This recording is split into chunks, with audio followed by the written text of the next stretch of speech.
I grew up here in Overland Park, Kansas. I'm now a Spanish teacher at Shawnee Mission South. And growing up, I like to tell people I grew up in Christian homes because my parents were divorced. And so I would go to a Pentecostal church Wednesdays and with my mom. And then every other weekend I was with my dad and I would go to Catholic Mass. And I also went to Christian school. And so I just had a really good foundation and a lot of knowledge growing up. And that eventually led me to getting involved with some ministries in college and eventually going overseas with the Navigators to do collegiate ministry. Grew up with two brothers, two sisters, single parent household. Mom worked full time. We grew up attending a Friday night outreach called Freedom Fire. We were able to go to church ever so often. But then that started to become an every Sunday thing as we got older. I was able to stay connected with Freedom Fire, and through Freedom Fire programming, I was blessed to get a scholarship to go to Kansas City Christian, which I later graduated from Kansas City Christian, and then went on to college where I played college football, where I met my beautiful wife, Becca, and then was blessed enough to come full circle, which is being back connected with Freedom Fire.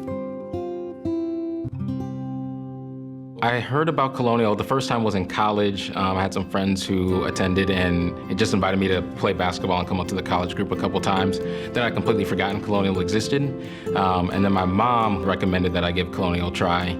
And that first Sunday, I think some of the things that I really remembered were the congregation just seemed really joyful.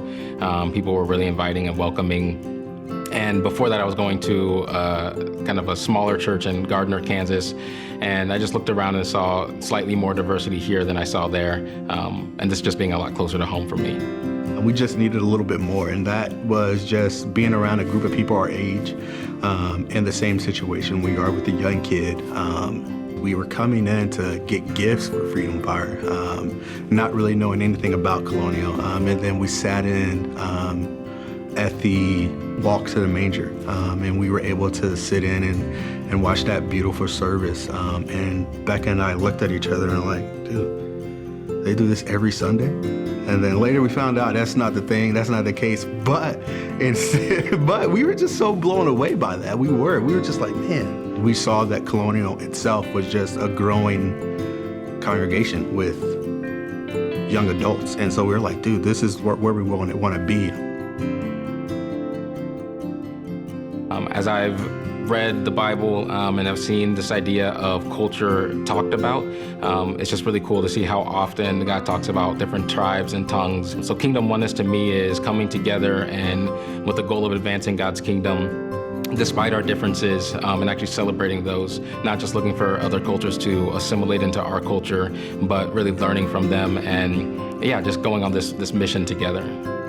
When Jesus is going out, he's herding the 99 back to a safe place. And for me, that's just like the perfect picture of Kingdom Oneness. No one is left out. Everyone is together. And I think that's one of the things I love about Colonial is the congregation is something that you just see when things go awry. You just see everyone come together and trying to figure out what's the best solution to help someone. And I think that's my definition of Kingdom Oneness for sure, is allowing the love of Jesus to show through us, regardless of our situations and circumstances.